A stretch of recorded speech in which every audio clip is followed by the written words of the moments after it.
조사 보고서 요거를 한번 깊게 한번 살펴보도록 하겠습니다. 자, 뭐 어느 글이든 그렇지만 목차를 보는 것이 전체적인 글의 흐름을 파악하는데 아주 좋을 것 같습니다. 제일 처음에 나오는 게 개요고요. 이제 무슨 일이 있었는지 그리고 어떤 일이 있었는지에 대한 그런 것들이 이제 여기에 적혀 있겠죠. 그리고 난 다음에 설계 도서를 분석을 합니다. 설계 도서에는 뭐가 있냐면은 구조 계산서 그리고 구조 도면 뭐 이런 것들이 있겠죠. 그리고 여기에 공사 관련 기준, 규정, 계약 관련 법령 이런 것들이 있습니다. 그래서 이걸 갖다가 이제 다 체크를 하는 거죠. 그리고 나서는 현장 조사 들어갑니다. 현장에 가가지고 뭐 어떻게 됐는지 거기에서 콘크리트 그 코어라고 하는데 그걸 빼가지고 또 테스트도 해보고 현장에서 시공은 어떻게 됐는지 그에 관한 그 자료들이 있을 텐데 그것과 실제랑 비교해 가면서 어떤 일이 일어나는지 그런 것들을 다 이제 여기서 체크를 하게 되고요. 그리고 나서 이제 그걸 바탕으로 붕괴 시뮬레이션을 돌려요. 제 생각에는 굳이 이거 붕괴 시뮬레이션 필요 없을 것 같아요. 일반인 분들이 좀 이해하기 편하게 하기 위해서 하신 것 같은데 아무튼 시뮬레이션 돌리고요. 그 다음에 붕괴 원인을 분석을 합니다. 시뮬레이션 돌려서 이렇게 붕괴됐다.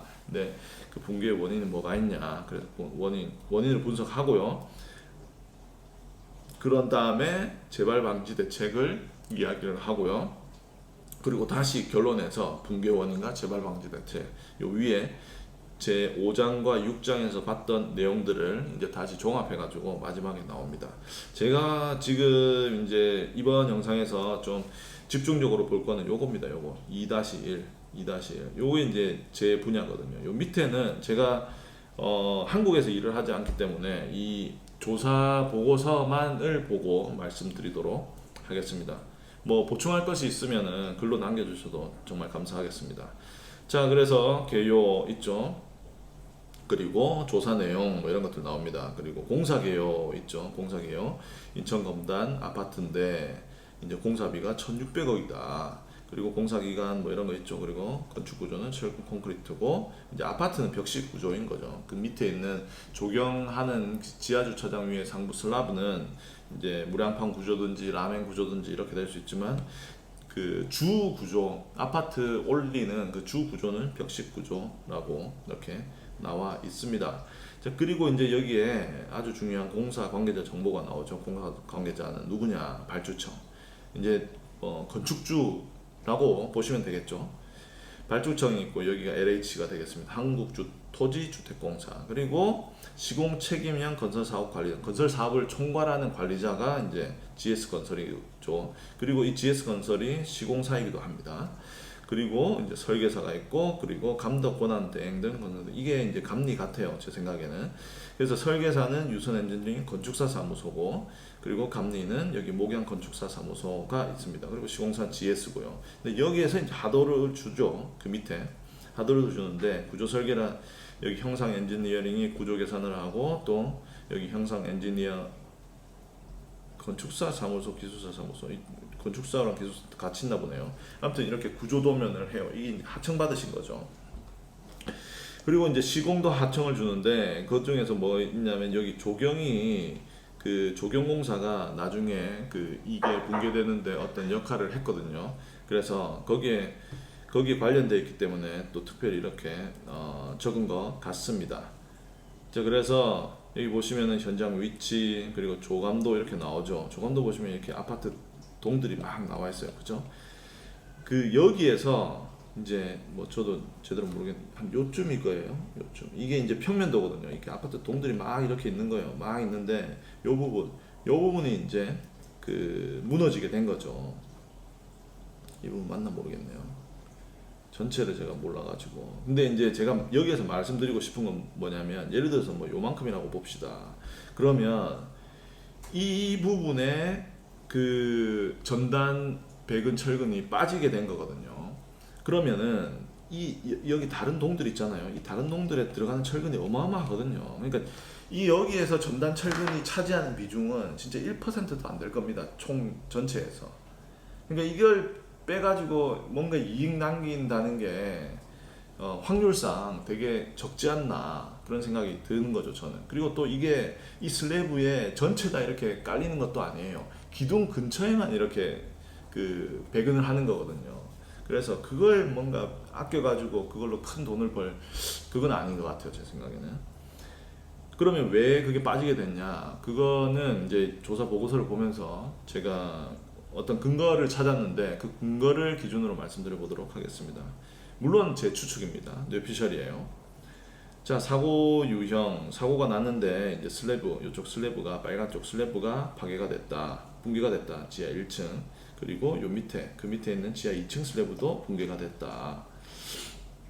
다행히 밤 11시 25분경에 붕괴가 돼서 인명피해가 없었습니다. 이 정말 다행인 거죠. 만약에 그 낮에 붕괴가 되면서 이 밑에 사람이 있거나 그래서 얼마나 진짜 큰일 날 뻔했습니까?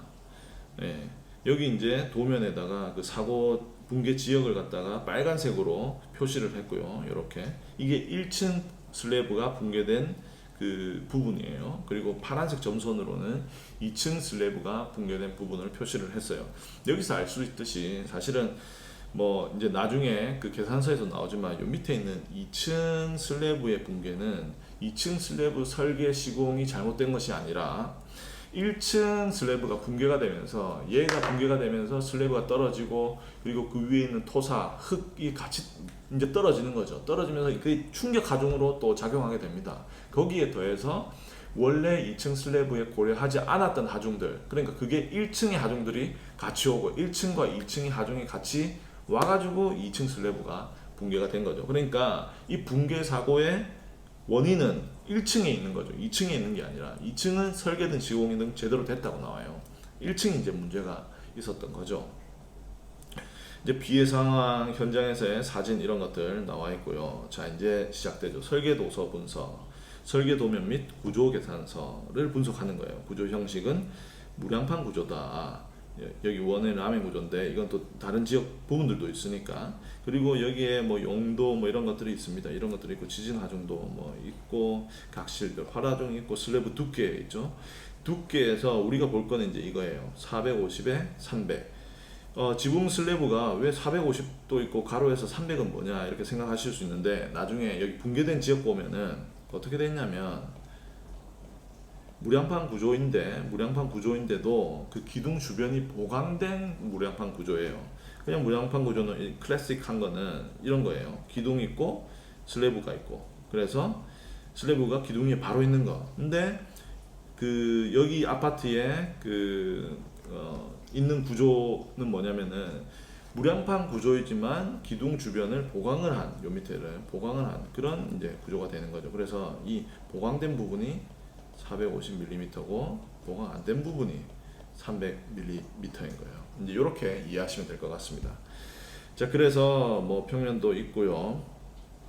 그리고 다시 한 번 더 여기 나와 있죠. 어느 부분이 그 붕괴가 됐는지. 요 중에서 요 축, 요거 좀 자세히 보시면 좋을 것 같아요.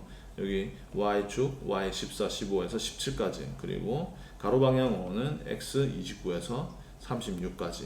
요 부분이 이제 붕괴된 부분이에요.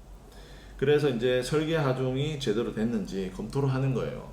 여기에 용도가 있고 위에 어떤 뭐 하중이 오고 그걸 갖다가 이제 제대로 가정을 했는지 그걸 이제 보는 거죠. 막 이렇게 나옵니다. 이 나오는데 여기에 표만 보면 돼요. 여기 표. 요거 이제 다 종합한 거거든요.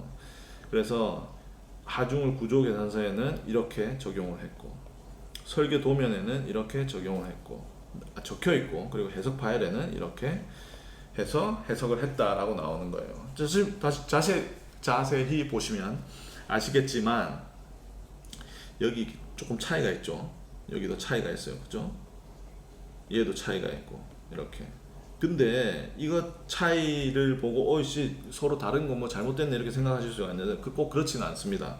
여기 구조 계산서 있고 설계 도면 있죠. 근데 해석 파일에 이렇게 했고 그 해석 파일을 기준으로 뭐 배근이나 이런 것들이 된 걸로 제가 알고 있거든요. 그리고 또 그 보고서에서 그렇게 나와 있고 그래서 해석 파일을 기준으로 봤을 때 얘가 이제 다른 것들을 다 이겨요. 다 덮는 거죠. 그러니까 이게 차이가 나도 그렇게 큰 문제는 없다. 일단 다 숫자가 똑같으면 보기에는 되게 좀 편하겠죠. 그리고 또 신뢰도도 높아지고 그렇지만 이게 다르다고 해서 이게 문제 있는 것은 꼭 문제 있는 것은 아니다. 뭐 이렇게 말씀드리고 싶네요.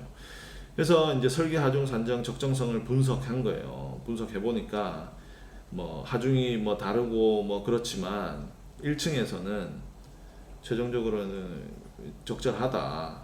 그죠? 그리고 예, 16kN per 제곱미터가 이게 잠깐만요. 아 그렇죠. 16km per 제곱미터 이렇게 될 거예요. 이게 이제 적용이 된 거죠. 그래서 그렇게 큰 문제는 없다. 제대로 됐다. 그리고 지하 2층에 대한 얘기가 나오거든요.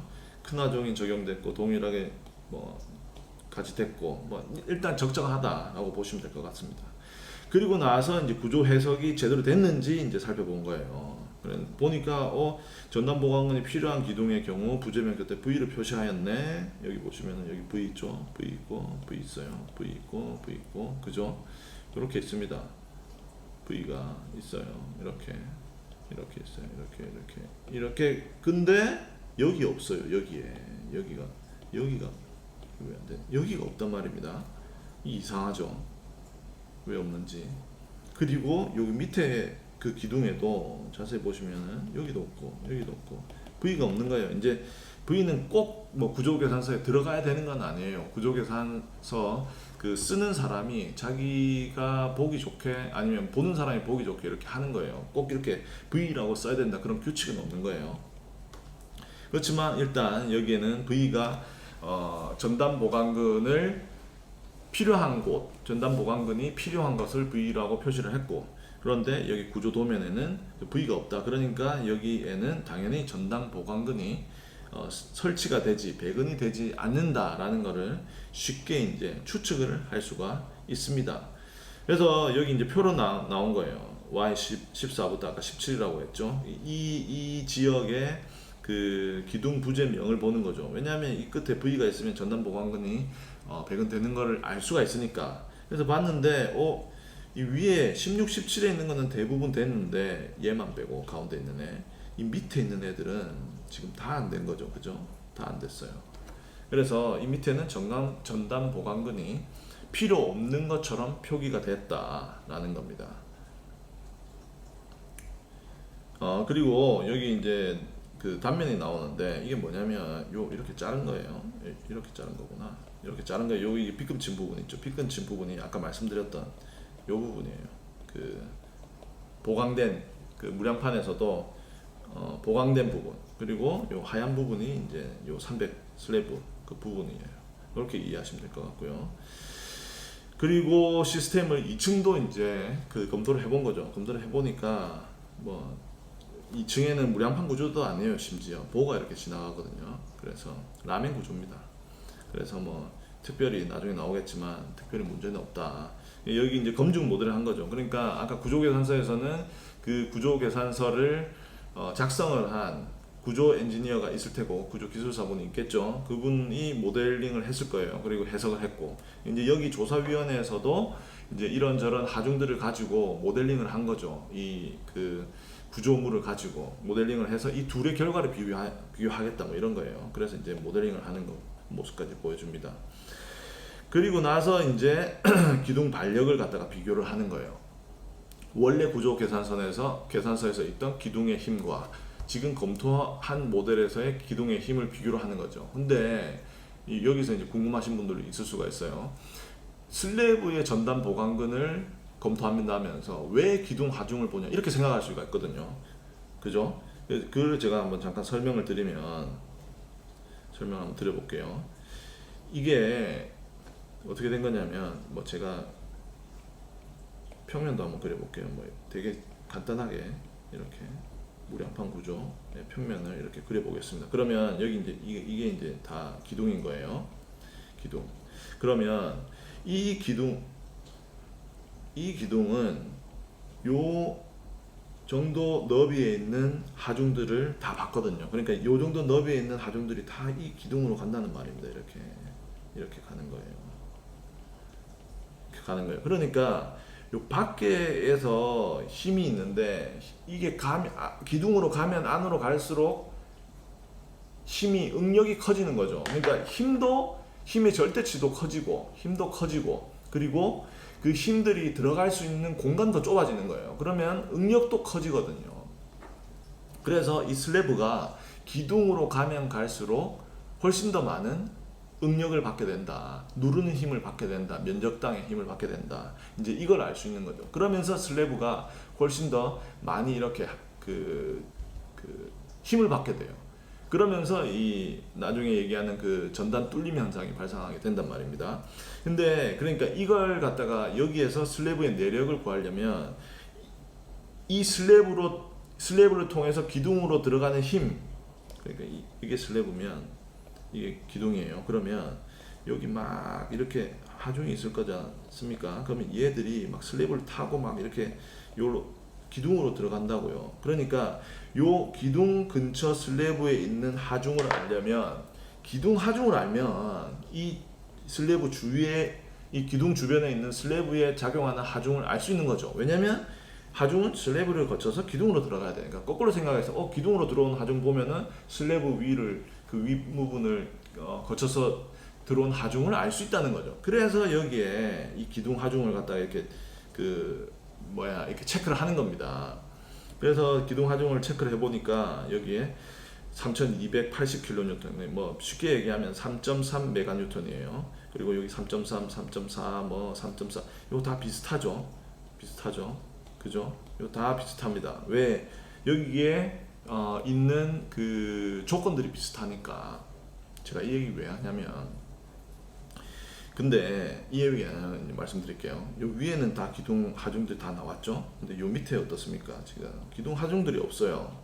지금 기둥 하중들이 없어요. 근데 우연찮게도 이 기둥 하중들이 없는 기둥 주변의 슬래브는 전단 그 철근이 배근이 안 됐어요. 계획이 안 됐어요. 무슨 말인지 아시겠죠? 그러니까 기둥 하중이 있는 곳은 전단 그 뚫림 현상을 갖다가 검토를 했단 말입니다. 하중이 있어야지 검토를 할 수가 있거든요. 근데 위에 있는 기둥들은 하중이 있으니 검토도 된 거예요. 근데 밑에 기둥들은 하중이 없으니 검토조차 안 된 거죠. 그러니까 이거는 제 생각에는 이걸 인지를 못한 거예요. 이게 계산이 됐는지 안 됐는지를 인지를 못한 거예요.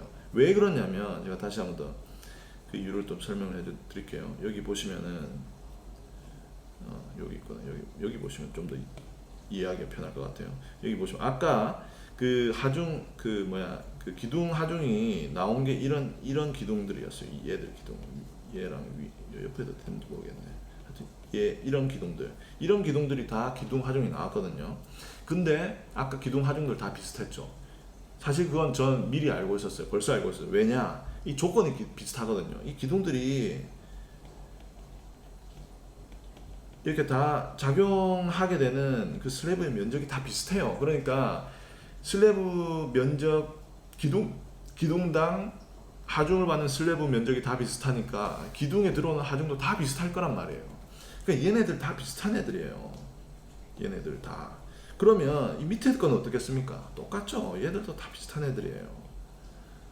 얘도 다 그 정도의 하중을 받을 거라는 예상을 할 수가 있는 거예요. 그러면 이 무량판 구조니까 위에 조경 공사도 하고 하중도 많을 테니까 당연히 뚫림 이거 체크해야 되겠네 라는 생각을 설계 프로그램 돌리기 전에, 그러니까 이 결과 나오기 전에 벌써 하고 있어야 되는 거죠. 제가 다른 뭐 영상에서도 자주 말씀드리는 건데, 이 구조 엔지니어라는 게 프로그램에 뭔가를 넣어가지고 그 나온 답을 갖다가 뭐 이렇게 그냥 출력해가지고 내는 게 그게 엔지니어가 하는 게 아니라, 구조 설계를 할 때는 그 해석을 하기 전에, 그러니까 프로그램으로 돌려서 뭔가 나오기 전에 내가 미리 뭐가 나올지를 머릿속에 가지고 있어야 돼요. 그래야지 이게 나오면은 그거랑 비교를 할 수가 있다고요. 똑같으면 그래 이렇게 돼서 이렇게 결과가 나왔겠지 해서 이제 그 내용들도 한번 보고 체크를 하고, 만약에 다르면 왜 다르게 나왔지? 내가 생각한 게 잘못됐나? 아니면 해석하는 게 뭔가 잘못된 게 있지는 않나? 프로그램에 뭔가 잘못한 거 있지 않나? 이렇게 체크를 해야 된다고요. 그러니까 저 같으면 그 기둥 하중이 있었잖아요. 그리고 나서 이 위에 있는 기둥에는 전단 배근이 됐어요. 그러면 위에 전단 100원 됐네. 그래, 그렇겠지. 왜냐면 여기에 하중도 높고 무량판이고 그러니까 전단 100원이 됐을 거야 라고 생각을 했겠죠. 그리고 밑에 있는 것도 당연히 됐을 거라고 생각하는데 그게 없어. 예를 들어서 그러면 당연히 이건 왜 없지? 라고 살펴봐야 된다는 거죠. 그래서 살펴보니 뭐 이건 이제 뇌피셜이죠. 살펴보니 기둥 하중이 뭔가 빠졌네. 기둥 하중이 빠져서 전단 전단 뚫림 디자인도 빠질 확률이 높을 수 있겠구나. 그냥 다시 한번 봐야지 했을 것 같아요. 저 같으면. 그러니까 이거는 인지를 못한 거예요. 이게 빠졌다는 거를. 검증 모델이 있어요. 검증 모델도 무슨 이유인지는 모르겠지만 여기에 기둥 하중을 갖다가 표시를 안 했어요. 근데 이 하중 비슷한 건 나오죠. 거의 3메가뉴턴 뭐 정도입니다. 아까 거보다는 좀 작지만 3메가뉴턴, 3.3메가 뭐 비슷하다고 볼 수 있어요. 그리고 여기 밑에 보시면은 또 이제 모멘트 비교를 하는데 이건 사실은 의미가 없어요. 모멘트 비교는 기둥 이런 형태의 기둥에서는. 왜냐면 아파트가 있으면은 그 수평 하중 전달이 아파트 벽식 구조 벽을 통해서 이루어지거든요. 기둥을 통해서 이루어질 수도 있겠지만 여기에서는 벽이 있으면 벽이 강성이 크기 때문에 글로 하중이 가서 의미가 없다는 거죠. 다 작은 값들이 나와요. 그래서 여기도 보시면 뭐 다 작은 값들이죠. 그래서 굳이 이건 의미가 없다. 여기 이제 중요한 표예요. 아까 말씀드렸듯이 그 밑에 있는 기둥들의 하중이 이게 안 나오는 거예요. 아예 구조 계산서에 표기가 안 돼 있단 말입니다. 그러니까 구조 계산서에 이런 기둥 하중들은 표기가 돼야 돼요. 왜냐면 중요하니까. 기둥이 한두 개 빠지고 무너지면 건물이 내려앉을 수 있잖아요. 그러니까 이건 중요한 거라서 기입을 해야 되는 거거든요. 근데 그게 빠졌다라는 거예요. 구조 계산서에 반력이 표시되어 있지 않다는 거예요. 그러니까 이제 완전 빠져버린 거죠, 이게. 그랬는데 여기 검증 모델에서는 이 기둥들이 있는 걸 아니까 이제 계산을 한 거예요. 하중이 얼마인지 다 뭐 3.3, 뭐 3.6, 3.8도 있지만 그러니까 300뉴턴 이상에서 그 비슷한 범위 내에서 이렇게 움직이는 거죠. 당연히 추측할 수가 있습니다. 힘 모멘트 비교 이거는 뭐 굳이 해야 되죠. 이 힘 모멘트인데 기둥 힘 모멘트가 아니라 위에 슬래브 힘 모멘트 비교하는 거예요. 왜냐면 이제 여기에서는 이걸로 그 뚫림 전단 현상에 대한 그 내력을 비교를 할 수가 있고, 요거 이제 혹시나 뭐 봤을 때 전단 뚫림 때문에 이게 붕괴됐네라고 생각할 수 있지만 혹시 또 슬래브가 그 내력이 충분치 않아서 붕괴되면서 또 그런 형식으로 갈 수가 있기 때문에 슬래브도 이제 체크를 한 거죠. 슬래브 체크했는데 결과는 문제 없더라예요. 문제 없더라. 구조 계산서 휨 모멘트, 검증 모델 휨 모멘트 볼까요? 여기 282, 여기 249, 190 되게 비슷하죠. 이렇게 뭐 크게 다른 거 아닙니다. 뭐 오해하실 수 있는 거는 뭐냐면은 구조 계산서 이 사람은 이렇게 했는데 값이 이렇게 나오고 뭐 검증 모델은 이렇게 나오고 이거 무조건 똑같 250, 251.1 뭐 이러면 똑같아야 되는 거 아니에요? 그렇지 않아요. 이 정도의 그 차이는 심각한 게 아닙니다. 그리고 충분히 일어날 수 있는 거죠. 그래서 이걸 가지고 문제 삼는 거는 아니다. 네. 휨 모멘트 뭐 이런 거 비교하고 휨 모멘트 해보니까 설계 적정성 이제 나오네요. 결과 비슷한 게 결과 나와요. 지하 1층 상부 2방향 뚫림 전단 검토를 해봤는데 뚫림 검토 내용이 구조 계산서에 포함되어 있지 않아요. 그러니까 이게 기둥 하중이 안 들어 있잖아요. 그러니까 뚫림 전단 검토 내용도 안 들어가 있는 거죠. 그런 겁니다. 근데 이걸 인지를 못한 거예요. 그러니까 이거 그 구조 계산서 작성하신 분도 이걸 인지를 못했고 그걸 검토하는 사람이 있나요? 없나? 예를 들어서 구조 계산서에 그걸 인지를 못했어요. 작성한 사람이. 그리고 나서 그 구조 계산서를 바탕으로 도면을 만들겠죠. 도면을 만들면 그 도면을 보는 사람은 인지를 할 수 있어야 돼요. 사실은. 네. 상세도 이런 거에서도 인지를 할 수가 있어야 돼요. 그러니까 도면 작성한 사람과 그걸 이제 보는 사람, 감리하는 사람도 이걸 다 인지 자체를 못한 거죠. 이건 진짜 그 뭐라고 하죠? 퀄리피케이션의 문제인 거예요. 이건 사실은. 아무튼 이게 표시가 되어 있지 않아서 전단 보강 설치가 되지 않은 것으로 보인다 이렇게 나와 있습니다. 이 표에 자세하게 나왔죠. 요 그 회색으로 표시된 그 기둥들이 다 전단 보강근이 안 들어간 그런 기둥이에요. 근데 사실 들어가야 되는, 왜냐면 조건들이 위에 기둥들하고 비슷하니까 당연히 하중도 높을 테고, 그래서 전단 보강도 들어가야 되고 그렇다는 겁니다. 그리고 나서 이제 구조계산서 요약했는데 아예 그 이 중에서도 그 전단 뚫림 전단, 예, 뚫림 전단 검토를 했는데, 그러면 거기에 필요한 전단 보강근이 있을 거잖아요. 이제 그걸 갖다 여기 밑에 써놓은 거예요. 이게 필요하면은 뭐 단변 방향으로 4개, 장변 방향으로 8개, 이 그 면적에다가 단면적에다가 해라 이렇게 나와 있는 거예요. 이거 보시면은 이게 단변 방향이거든요. 그래서 여기 하나, 뭐 둘, 셋, 넷 이렇게 되죠. 그리고 하나, 둘, 셋, 넷, 다섯, 여섯, 일곱, 여덟 뭐 이렇게 되는 겁니다. 이렇게 해라 라고 이제 표로 나타낸 거예요. 여기서 이제 좀 독일하고 다른 거는 이제 이거예요. 제가 옛날에 한국 프로젝트를 하면서 독일 애들이 이걸 보더니 와 이거 되게 좋은 방법이다 라고 했어요. 구조 엔지니어들이. 왜냐면 이렇게 하면 구조 엔지니어가 하는 일이 많이 줄어들어요. 이렇게 그 상세도를 만들어 놓고 이걸 일반화를 시키고 거기에 맞게 표를 만들면 이제 보는 사람은 헷갈릴 수 있어요. 이거 착각할 수도 있고. 근데 구조 엔지니어가 이거 표 만들기는 되게 좋은 거죠. 그래서 저희 입장에서 볼 때는 이게 일이 줄어드는 거예요. 그래서 동료들이 이거 되게 좋은 방법이다. 독일도 이렇게 하지. 막 이렇게 했었거든요. 그러면 독일은 어떻게 하냐? 독일은 이거 다 그립니다. 전부 다 그려요. 도면에다가 어떻게 그리냐면 예를 들어서 뭐 슬래브가 있잖아요. 슬래브가 뭐 그려볼게요. 슬래브가 뭐 이렇게 있고 아까 했던 거 비슷하게 기둥 이렇게 있으면 이 위에 철근 들어가는 거 이거 다 그려요. 여기 들어가는 거 밑에 철근 위에 철근 다 그리고 또 도면 하나 만듭니다. 이렇게 도면 하나 만들어 가지고 그래가지고 또 뭐 하냐면 그 뚫림 전단에 더 들어가는 철근이 있거든요. 기둥 주변에 이렇게 양방향으로 이것도 다 그려요. 그리고 난 다음에 뚫림 전단 철근 그 듀벨 라이슨이라고 여기 뚫림 전단 철근에 특화된 제품이 있어요. 이제 아까처럼 전단 철근 그거 끼고 막 걸고 하는 거 되게 힘드니까 그냥 위에서 밑에 철근 바닥 철근 배근하고 위에 바닥 철근 배근하고 그냥 위에서 끼면 되거든요. 요것도 이렇게 있어요. 요것도 다 그립니다. 다 그려요. 그래가지고 예를 들어서 막 여기 다 그렸는데 여기에서 이게 원래 4개 그려야 되는데 이게 3개잖아요. 그럼 바로 현장에서 전화 옵니다. 이거 3개냐 4개냐고. 표에는 뭐 4개라고 돼 있는데 그림은 3개면은 이제 바로 전화 와요. 이거 맞는가 틀리는가. 그러니까 이걸 다 본다는 말이에요. 그래서 독일에는 이거 도면 다 대놓고 그거대로 하는 거예요. 근데 이렇게 하면 이제 이걸 보고 표를 보고 상상을 할 수 있어야 되겠죠. 그러니까 여기 시공하는 사람이 잘해야 되는 거죠. 이거는.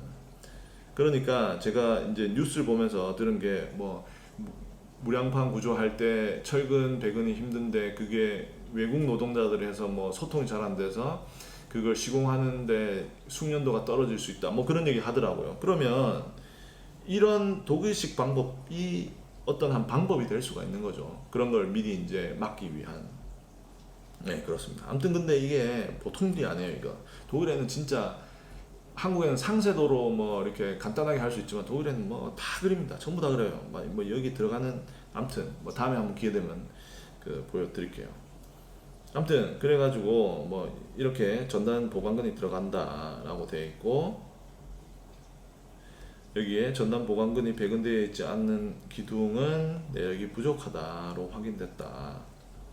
그래서 이걸 이제 요약 다 해놓은 거예요. 전단 보강근이 들어가 있는 거는 적합했고 안 들어간 것들은 다 부적합하다. 이제 이렇게 나오는 거죠. 그리고 상부 슬래브 힘 검토 이거 다 괜찮다고 나옵니다. 굳이 뭐 제가 볼 필요는 없고 그리고 이거 2층 지하 2층 슬래브 배근이거든요. 이것도 다 괜찮다고 나와요. 뭐 적합, 일치 뭐 이런 거 나오죠. 그리고 보도 설계를 검토를 해요. 이 보는 이제 그 슬라브 2층 슬라브에 있는 보 검토하고, 그리고 진짜 기둥도 검토했더라고요. 기둥도. 그래서 이게 진짜 기둥적입니다. 기둥 철근들 요 동그란 것들. 이제 이건 단면이 아니, 위에서 잘라가지고 위에서 본 평면이고, 옆에 단면 아니면은 인면으로 보면 뭐 이렇게 막 이런 철근들이 있는 거죠. 이렇게 된 철근들. 그래서 확인해 보니 뭐 다 일치하더라 이 말입니다. 괜찮더라, 적합하더라, 이렇게 나옵니다. 그래서 주요 구조 설계의 적정성과 분석 및 요약을 했는데, 중요한 거는 여기 뚫림 전단 내력이 충분치 않다, 내력이 부족하다, 이게 이제 아주 중요한 거고요. 그리고 휨 설계는 적정하더라. 그리고 2층 상부 슬라브도 적정하더라. 그리고 보도 적정하더라. 기둥도 적정하더라. 이제 이렇게 나온 거죠. 그러니까 전단 뚫림 현상 그것만 빼고는 다 적정하다 이 말입니다. 부재 설계 도면 부재 표기가 뭔가 좀 다른데 제가 볼 때는 그래도 괜찮아요. 일치하면 좋겠지만 이게 틀리다고 해서 그렇다고 해서 이게 막 큰 저기를 야기시킨다 그렇게 보기는 힘들 것 같아요. 그리고 여기 뭐 전단 보강 상세도죠. 아까 설명을 드렸어요. 그리고 보상세도 이런 것도 이렇게 해가지고 이렇게 L 뭐 해가지고 표로 만들면 되잖아요. 한국은 이게 아마 미국에서도 이렇게 하는 것 같은데, 근데 독일은 이거 다 그려야 됩니다. 하나하나 다. 그래서 이 각각의 철근 이 어떤 부재에 들어간 철근이 정해져 있어요. 그걸 갖다가 그 도면을 갖다가 그 철근 제작하는 데 보내요. 그럼 거기서 다 구부려서 와요. 현장에서 구부리는 게 아니라 거기서 다 구부리고 잘라 가지고 와요. 그래서 현장에서 끼는 거죠. 그렇게 뭐 배근 상세 뭐 이런 거 검토를 다 했는데 다 괜찮더라 라고 나옵니다. 자, 이제 그 밑에는 공사 관련 기준이거든요. 요 부분부터는 이제 규정이고, 그러니까 제가 뭐 하나하나씩 다 보지는 않고 여기 챕터마다 마지막에 결론 정리가 있거든요. 그걸 보시면은 정리가 다 잘 되어 있더라고요. 그래서 그걸 보도록 하겠습니다. 여기에서 소결이 82페이지네요. 82페이지. 그럼 한 87페이지 쓰면 나올 것 같아요. 소결 아닌가? 82페이지, 78페이지. 네, 소결. 설계도면 이거는 아까 우리 했잖아요, 그죠? 했고, 공사 관련 기준 검토 이제 나와요. 그래서 뭐 거푸집하고 뭐 해체 관리 이런 거 다 체크해봤는데 괜찮더라. 그리고 지하 주차장 상부에 토사가 없는 상태에서 공사장을 운영하는데 동발이 설치 계획 이거만 했다. 이제 이거 쓰는 이유는 나중에 조경 공사할 때도 사실 동발이가 있었으면 이렇게까지 되지 않아서 확률이 있는데, 이제 그것 때문에 이거 적은 것 같아요. 요 밑에 나와 있는 조경 공사 시 동발이 설치된 동발을 해체하고 했는데 이때 과하중 가능성이 있다. 그러니까 하중이 원래 계획한 것보다 훨씬 더 많이 작용될 가능성이 있다라는 그런 내용입니다. 건설 사업자 서중 콘크리트 관리 부분이 누락되었다. 그러니까 한중 콘크리트, 서중 콘크리트가 있거든요.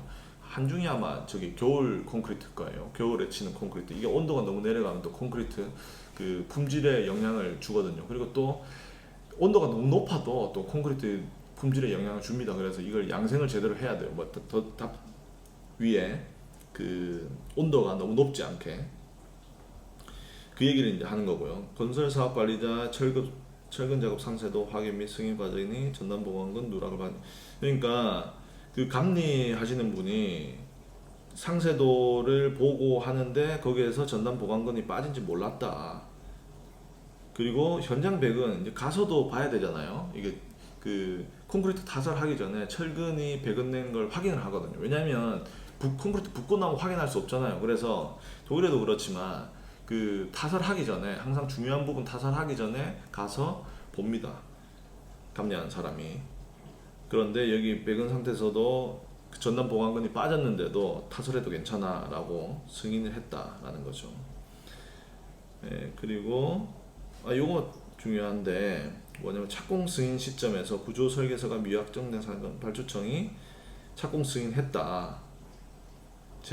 이게 뭔가 지금 약간 애둘러 표현한 건데 이게 무슨 얘기냐면은 보세요. 2021년 5월 20일에 구조 설계가 미확정된 상태였대요. 근데 그때 착공 승인을 했단 말입니다. 무슨 말이냐면 구조 설계가 되지 않았고 도면도 없는 상태에서 그러니까 도면의 제작도 안 됐고 도면의 검토도 안 된 상태에서 공사해도 돼라고 허가를 내준 거예요. 이렇게 되면 안 되는 거죠. 독일에는 어떻게 하냐면 구조 계산서 끝나고 그리고 도면 작성하고 그래서 이게 그 검토도 다 끝나고 이제 문제 없어라고 오케이 사인을 받아야지 그 관공서에서요 이거를 승인을 갖다가. 근데 여기 한국 같은 경우는 아까 그 다 같이 책임해서 하는 그 시공사가 하는 것 같기도 하고 누군지는 정확하게 모르겠습니다. 아무튼 독일 같은 경우는 관공서에 이걸 오케이를 해야 돼요. 오케이를 해야지 착공이 되거든요. 근데 지금 여기서는 구조 설계서는 미확인인데 그러니까 제작도 안 됐다는 거예요. 검토도 안 끝났고 근데 착공됐다는 거죠. 그러니까 이거는 발주처에서 승인한 게 잘못한 거죠. 그러니까 이거는. 근데 이걸 갖다 이렇게 애둘러 표현을 했더라고. 착공 승인 시점에서 구조 설계서가 미확정된 상태로 발주청이 설계도서 작성 및 검토를 수행할 수 있는 제반 여건 제공이 미흡하다. 그러니까 발주처가 구조 설계사한테 시간을 제대로 많이 안 줬다. 이게 아쉽다. 뭐 이런 느낌이잖아요. 이게 아쉬운 게 아니에요. 그러니까 하면 안 되는 걸 한 거죠. 자, 그래서 이제 그 다음에 계약 관련 법령 등 해가지고 발주처 나오고 설계자 나오고 그리고 계약 대상자 이게 이제 시공사죠. GS고 여기 발주처는 LH고 현장 조사를 한 거죠. 현장 조사를 해가지고 봤는데 사교 현장 조사를 했는데 그 레미콘이나 거기 콘크리트 현장에 있던 콘크리트 뭐 이게 타격 검사를 한 거죠. 코어 강도가 얼마나 나오는지 검사를 했는데 그러니까 레미콘은 괜찮았다는 거예요. 그런데 코어 채취 시험체 압축 강도 측정 결과 이게 무슨 말이냐면 이제 현장 간 거예요. 현장 가가지고 그 슬래브를 떼온 거예요. 그러니까 쉽게 말하면 슬래브를 갖다 여기 있으면 여기 보이시죠? A 뭐 B1 뭐 이런 거 A1, B1 뭐 이런 거 보이시죠? 여기에 구멍을 뚫어가지고 이 슬래브를 갖다 떼온 거예요. 떼와가지고 이제 압축 강도를 테스트 해본 거죠. 테스트 해보니 기준 압축 강도에 못 미치더라. 이제 이렇게 나온 거죠. 그러니까 콘크리트가 원래 구조 설계를 할 때 가정한 그 전제가 되는 그 콘크리트 강도에 못 미친다는 거죠. 그런데 중요한 건 뭐냐? 여기 붕괴 시 충격에 의한 영향 등으로 미상 균열이 발생되어서 코어 채취 이전 강도가 저하할 가능성을 완전히 배제하기 어렵다. 이게 무슨 말이냐면 슬래브가 지금 붕괴된 상황이잖아요. 그러니까 그 주변에 있는 그리고 또 다른 지역에 있는 그 콘크리트도 하중에 의해서 균열을 받게 되거든요. 그러면 이 균열을 받게 되면 강도가 줄어들게 됩니다. 그러니까 이걸 강도가 줄어든 콘크리트를 빼와서 테스트를 했는데 강도가 적더라. 이거는 맞는 말이잖아요. 근데 그게 이제 얼마만큼 강도가 줄어드는지 그건 이제 또 다른 얘기인데 아무튼 그러니까 강도가 적게 나왔기는 한데 균열에 의해서 강도 감소가 생기는 것을 배제할 수는 없다. 이제 이 말 하는 거죠. 좀 애매하다. 네. 그 콘크리트 강도가 낮게는 나왔는데 이 콘크리트 낮게 나온 게 이 절대적이다. 이건 무조건 잘못한 거야 라고 말하기 좀 애매하다. 이렇게 생각하시면 될 것 같습니다. 저도 여기에 전문가는 아니라서 이걸 채취를 하고 항상 금이 있을 거거든요. 이게 균열이 있을 거란 말입니다. 그러면 그걸 갖다가 보정을 어떻게 하는지 보정을 할 것 같은데 보정을 해서 강도를 낼 것 같은데 이게 어떻게 되는지는 잘 모르겠어요. 아시는 분 있으면 말씀 주시면 좋을 것 같네요. 아무튼 그렇습니다. 그래가지고 해봤는데 아무튼 뭐 강도 기준 만족 못했다 콘크리트는. 근데 철근은 만족했다. 그리고 전단 배경 시공 상태를 한번 보니 12개의 소를 갖다가 되게 많거든요. 그 전단 철근이 들어가야 될 때가, 근데 거기에서 12개가 12개를 봤다는 말입니다. 많은데 이 12개가 다가 아니라 12개를 봤는데 4개는 제대로 돼 있던데 4개는 그 설계에서는 전단 배관을 해라고 돼 있었으나 시공이 안 돼 있었다라는 거. 그러니까 시공할 때도 뺀 게 있더라고요. 저는 그 설계할 때만 뺀 줄 알았는데 시공할 때도 누락된 게 있더라고요. 그리고 아예 시공이 안 된 것도 있다. 근데 자세히 보면은 대부분이 시공이 안 돼 있다. 설계도 안 돼 있었고, 그렇게 보실 수가 있습니다. 그리고 여기 사고구간 하중 제한 상황 검토인데 이게 뭐냐면은 그 아까 조경을 했다고 했잖아요. 그 조경을 할 때 흙을 이제 먼저 흙이 있을 거잖아요. 그 이제 나무 심고 해야 되니까 흙이 있으면 이 흙을 깔아요. 그게 1.1m예요. 이거는 이제 구조개선서에 고려가 된 거죠. 근데 이걸 갖다가 이제 뭐 이렇게 높이기도 하고 내리기도 하고 뭐 이렇게 뭐 좀 이렇게 다이나믹하게 하잖아요. 조경 공사를. 그러니까 그때 한쪽에 있는 흙을 떠가지고 다른 쪽에 놓은 거예요. 그러니까 전체가 1.1m였는데 여기에 있던 흙을 갖다가 1.1m를 빼가지고 다른 쪽에 놓으니까 이 다른 쪽은 2.2m가 되고 이쪽은 이제 흙이 아무것도 없게 되는 그런 상황이 온 거죠. 그러니까 여기 하중이 더 많이 가게 된 겁니다. 그러면 이걸 갖다가 그러면 2.2m로 구조 계산을 해서 그 전단 배관을 하는 게 맞냐? 제 생각은 그렇지는 않고요. 왜냐하면 이거는 잠깐 있는 일이거든요. 그러니까 이때는 제 생각에 1.1m나 아니면은 그 조경사가 있거든요. 또 조경사가 있어요. 그래서 조경사가 도기 같은 경우는 뭐 흙 그 비중이라든지 흙의 무게라든지 나무 뭐 어느 정도 큰 거 들어가는데 그 나무 하나에 얼마라든지 뭐 그런 거 자료를 다 줍니다. 그럼 그걸 갖다 계산해 가지고 그 실제 오는 하중을 계산을 하면 돼요. 나중에 이제 조경 다 끝났을 때. 그럼 조경 공사할 때는 어떻게 하냐? 그때는 동바리를 그냥 그 밑에 서포트를 설치를 하면 되는 경우가 아마 쉽게 그리고 그 효율적으로 이게 해결이 될 것 같아요. 그래서 조금 시공할 때는 굳이 막 구조 계산해가지고 뭐 이런저런 케이스 다 따지느니 밑에 서포트를 설치해가지고 그 하중이 잘 분산되도록 해주는 게 아주 좋은 방법이지 않을까 그런 생각이 들더라고요. 자, 이제 붕괴 시뮬레이션 했어요. 붕괴 뭐 이렇게 흙이 있었는데 이 흙을 갖다가 이렇게 반대쪽으로 넘어줬어. 그래서 여기가 많이 됐고 여기는 작게 됐어. 그래서 여기 보시겠지만 제가 사실은 한번 이거 영상 찍었거든요. 근데 이게 녹화가 제대로 안 돼가지고 지금 다시 찍는 겁니다. 그 전에 한 1시간 반 얘기했는데 힘을 다시 이제 가다듬고 다시 이제 하는 거예요.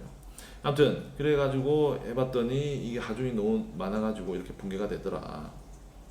요 A 지역에서 붕괴가 되더라. 근데 이게 왜 이렇게 된지는 모르겠는데 보통 이렇게 파괴가 되거든요. 이 펀칭 시어 그 전단 뚫림은. 근데 왜 여기가 파괴되는 걸로 나왔는지 모르겠습니다. 아무튼 그렇더라. 그리고 나서 이제 붕괴 원인을 갖다가 분석을 하는 거예요. 붕괴 원인도 뭐 다 볼 필요는 없고 결론만 보면은 141페이지예요. 141. 예, 여기 표가 있더라고요. 요 위에도 사실 뭐 있던데 표가 있더라고요. 이거 정리 잘 된 것 같아요. 설계, 구조계산서 각 부재 전담문 설치 여부 작성 오류, 구조 도면 중 일부 부재 일람이 상해. 이거는 뭐 이름에 관한 거니까 중요한 건 요겁니다. 전단 보강근이 누락됐다. 그리고 시공할 때에는 시공에서도 전단 보강근이 누락된 거 못 찾아냈다. 그리고 빠졌다. 그리고 조경공사할 때 하중이 바뀌는 거를 고려를 안 했다. 그리고 현장 콘크리트 강도가 부족했다라는 거고요. 그리고 감리는 전단 보강근 못 찾았죠. 빠진 거. 그리고 검측 미실시. 그러니까 여기 위에는 설계도서, 그러니까 그 설계 보면 이제 승인을 하는데 그때 전단 보강근이 빠진 거를 갖다가 못 찾아냈고, 그리고 실제 또 현장에서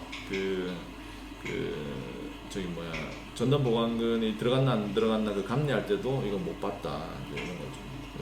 발주자 LH는 승인 과정에서 미흡. 그러니까 아까 그런 거죠. 그 착공 승인을 갖다가 빨리 해준 거, 이제 요런 얘기를 할 수 있을 것 같아요. 그리고 이제 재발 방지 대책이 있거든요.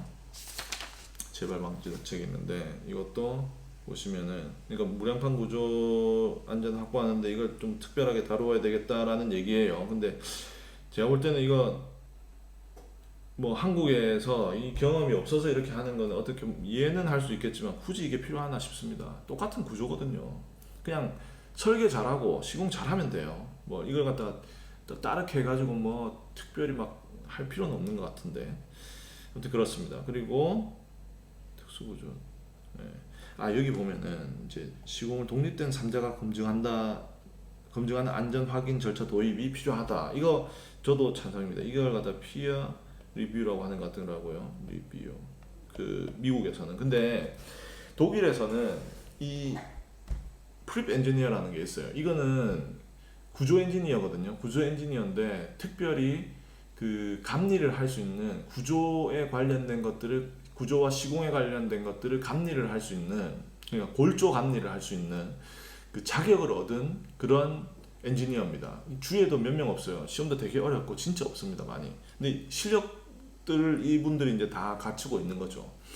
이렇게 이 그냥 피어라고 할게요. 피어 엔지니어들이 있는데 이 엔지니어들이 구조 계산할 때 그거 체크하고 그리고 그 도면 만들 때 그것도 체크하고 그리고 현장에서도 제대로 됐는지 체크하고 그러니까 아예 독립된 그런 3자로서 이 구조 계산과 도면과 시공을 갖다가 검토를 하는 거죠. 감리를 조사를 하는 겁니다. 그러니까 그렇게 하면 이제 잡아낼 수가 있는 거죠. 그런 실수들을 갖다가 이게 저는 좋은 것 같아요. 근데 여기에서도 이제 그걸 갖다가 그 저기 뭐야 이렇게 제안을 하고 있는 거죠. 그리고 건축물 구조 안전의 책임 주체 제도 정비. 현재 이것도 제가 공감이 가더라고요. 건축물은 구조 계산 및 설계 도서 작성을 하는데 도서 검사 뭐 오류가 발생해서 근데 구조 안전과 관련해서는 구조 전문가가 하는 게 낫다라는 말입니다. 그러니까 여기서 건축사가 뭘 감리를 하는 게 아니라 구조 전문가가 철근 배근이라는 이런 걸 봐야 되는 거죠. 사실은 건축사가 뭐 철근 배근 뭐 이런 거 보는 한계가 있거든요. 왜냐면 구조 계산 과정을 모르잖아요. 어느 부분이 뭐 중요하고 뭐 철근은 왜 이렇게 했고 이런 걸 이해하는 건축사가 뭐 물론 있을 수는 제가 볼 때 대부분 없습니다. 그냥 그 철근 간격 뭐 이런 거 재고 일단 기본적인 것만 알지 뭐 특히나 좀 복잡한 구조물 같은 경우는 그 철근 배근할 때 왜 그렇게 했는지 쉽게 모르거든요. 그러니까 그걸 갖다가 구조 엔지니어가 설계도도 그러니까 도면도 작성을 하고 그리고 제3자 아까 말했던 피어 엔지니어가 그걸 갖다가 검토를 하고 그리고 현장에서도 검토를 하고 이게 맞는 것 같아요. 그리고 이게 나와서 말씀드리는 거는 그 물론 여기 지금 되게 이슈가 됐더라고요. 한국에 있는 구조 엔지니어, 구조 기술사 분들도 그렇고 뭐 건축사 협회에서도 뭐 그런 것 같은데 한국에서는 신기하게도 이 계약이 발주하는 사람이 있으면 그 밑에 건축사가 있더라고요. 그리고 나서 건축사가 막 이렇게 나눠주더라고요. 구조 하청주고 뭐 설비 뭐 소방도 그렇습니까? 뭐 하여튼 뭐 이렇게 막 나눠주더라고요. 저는 이제 이게 이해가 안 돼요. 왜냐면 독일에서는 발주가 있으면 건축, 구조, 얘랑 지금 발주랑 구조랑 뭐 발주랑 건축, 설비 뭐 이렇게 계약하거든요. 그러니까 그 거기와 관련된 그 전문가들이 동등한 입장에서 이렇게 계약을 합니다. 발주처랑. 그래서 이런 각각의 요소들이 서로 토론을 하고 그리고 그 합의를 해가지고 어떤 결과물을 만들어내는 건축물을 만들어내는 거죠. 그러니까 사실 발주자 아니면 건축주가 원하는 건물을 만들어야 되잖아요. 물론 사용하는 사람도 그 고려를 해야 되죠, 당연히. 그러니까 이건 사용하고 쓰는 사람과 건축주를 포커스를 맞춰서 이제 건물을 효율적으로 하고 좋게 하고 이렇게 옵티메이션을 그 뭐라고 하죠? 설계를 해야 되는 거죠. 하여튼 제일 건축주의 이익에 맞는 그런 결과물을 뽑아내야 되는 거잖아요. 그러니까 그러면서 이제 서로 견제하게 견제하고 합의할 수 있도록 그런 구조를 만들어내야 되는 거죠. 그래야지 이 각각이 건축주를 위해서 일을 할 거 아닙니까? 근데 이런 시스템에서는 구조, 이게 건축사와 구조 갑을 관계 되잖아요. 이게 갑이고 이게 을이고 설비 뭐 이게 또 을이겠죠. 뭐 이게 이런 식으로 갑을 관계가 벌써 형성이 돼요. 그러면 이 구조 기술사가 발주처를 위해서 일하겠습니까? 아니면 건축사를 위해서 일하겠습니까? 제 생각에는 건축사를 위해서 일을 할 수 있는 확률이 높게 되죠. 그러니까 뭔가 건축주에게 도움되는 상황임에도 불구하고 건축사와 그 이익이 반대되는 것이라면 건축사에 유리하게 판단을 할 여지가 충분히 있다는 거죠. 왜냐하면 여기에서 하도를 받으니까 하청 일을 받으니까 여기랑 돈을 받잖아요. 그러니까 건축사를 위해서 일하는 그런 잘못된 케이스가 나올 수 있다는 거죠. 그래서 저는 이게 맞는 것 같아요. 독일은 이렇게 합니다. 이렇게 안 해요. 한국은 어떤 이유에서 이렇게 하는지는 이해는 안 됩니다. 뭐 이유가 있을 수가 있겠죠. 이거 아시는 분은 저한테 좀 말씀 주시면은 저도 좀 좋을 것 같아요. 왜 그러는지 궁금하거든요, 정말. 아무튼 자 그래가지고 뭐 어디까지 했죠 우리가? 예, 여기까지 했죠. 그리고 뭐 구조 검사하는데 디지털 좀 활용 많이 하자. 모르겠습니다. 이거 꼭 필요한지 이렇게 적을 건지는 모르겠어요. 아무튼 시공 품질이 있는데 이거 품질, 예, 콘크리트 품질 어떻게든 뭐 개선하자. 그리고 관리 잘하자. 그리고 소중 콘크리트 그 여름에 하는 콘크리트 관리도 잘하자. 그리고 동바리 구조 검토 대상 가이드라인 개발하자. 그러니까 제 생각에는 아까 뭐 조경사 할 때는 그 밑에 그냥 뭐 몇 미터 간격으로 동바리를 설치를 해라 하면 그냥 이런 일은 그렇게 막 많이 계산하고 뭐 고려하고 그렇지 않고도 해결할 수 있을 것 같습니다. 그리고 공사 관리 측면에서, 예, 설계 및 시공 기준과는 연계성, 시공사 감리 업무 뭐 이런 거예요. 그러니까 지금 이제 이번 일은 사실 설계 그리고 감리 그리고 발주 이거 다 문제가 있었거든요. 그러니까 거기에 관해서 전반적으로 문제점들을 제시하고 그리고 해결책도 제시를 한 거죠. 마지막 결론이 있어요. 여기 결론 보시면은 아까 그 챕터 6하고 5에서 했던 내용들을 다시 이제 정리를 한 거예요. 자 이렇게 오늘 되게 긴 시간이었는데요. 지금 얼마나 지난지도 모르겠네요. 아무튼 이렇게 쭉 한번 오늘 이 보고서를 갖다가 자세하게 한번 살펴봤습니다. 왜 그런지도 보셨고요. 자 오늘 내용이 도움이 됐었으면 좋겠습니다. 오늘 여기까지 하겠습니다.